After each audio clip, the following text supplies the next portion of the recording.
हुआ तो मैं आज भैया को छोड़ूंगा नहीं। आराम से, जोश में काम ठीक नहीं होता है। अरे आओ आओ भाई लोग, तुम लोग आ गए। हाँ भैया, आप बुलाओ और हम लोग नहीं आएंगे। देखो भाइयों, जैसा कि आप लोगों को पता है कि इस जमीन के लिए हमारे पापा और चाचा लोग बहुत सारी लड़ाइयाँ लड़ चुके हैं। हाँ वो तो है। और वर्षों की लड़ाई के बाद हम लोग ये केस भी जीत गए।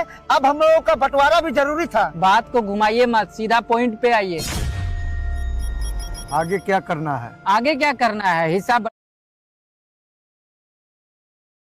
बराबर का होना है और क्या। हाँ, बात तो बिल्कुल सही कह रहा है। आप लोगों को पता ही है, हम लोगों की टोटल 20 कट्ठा जमीन थी। वो तो हमें पता है, आगे क्या करना है वो बताइए। देखो भाई, हमारे पापा और चाचा लोग में इस जमीन के पीछे भी पहले बहुत लड़ाई हो चुकी है। इसीलिए मैंने 20 कट्ठा में से 5 कट्ठा जमीन अपने नाम करवा ली है। अच्छा, पहले ही आप 5 कट्ठा अपने नाम करवा लिया? हाँ, और बाकी के 15 कट्ठा जमीन मैंने तुम तीनों भाइयों के नाम करवा दिया है। अब तुम लोग आपस में बांट लेना किसको कहाँ रहना है।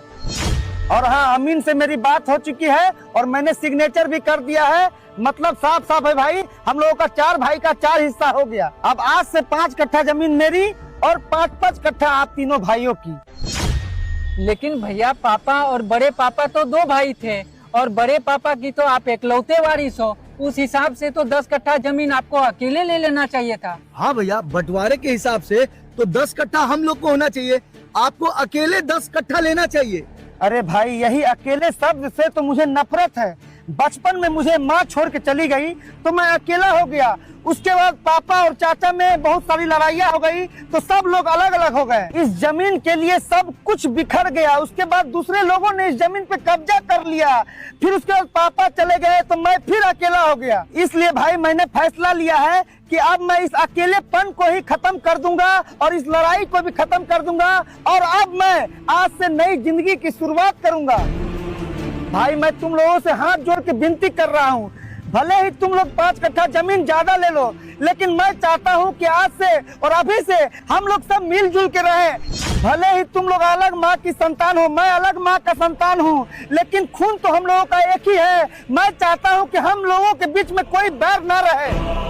भाई, ये जमीन जायदाद को आज तक कोई नहीं खा पाया है, लेकिन इस जमीन ने बहुत लोगों को खा चुका है और बहुत लोगों के रिश्ते को निगल चुका है, बहुत सारे मर्यादे को लांघ चुका है। हाँ जी, ये बिल्कुल सही कह रहे हैं। आज ये वक्त हमारा है, हम लोगों का है। क्यों न पुरानी बातों को भुलाकर आज से हम सब नई जिंदगी की शुरुआत की जाए। देखो भाई, भगवान ने हम लोगों को जिंदगी बहुत ही छोटी दी है। क्यों ना कुछ ऐसा किया जाए जो हम लोगों की आने वाली जो पीढ़ियां हैं उन लोगों को नई प्रेरणा मिले, नया संस्कार मिले, नया उद्देश्य उजागर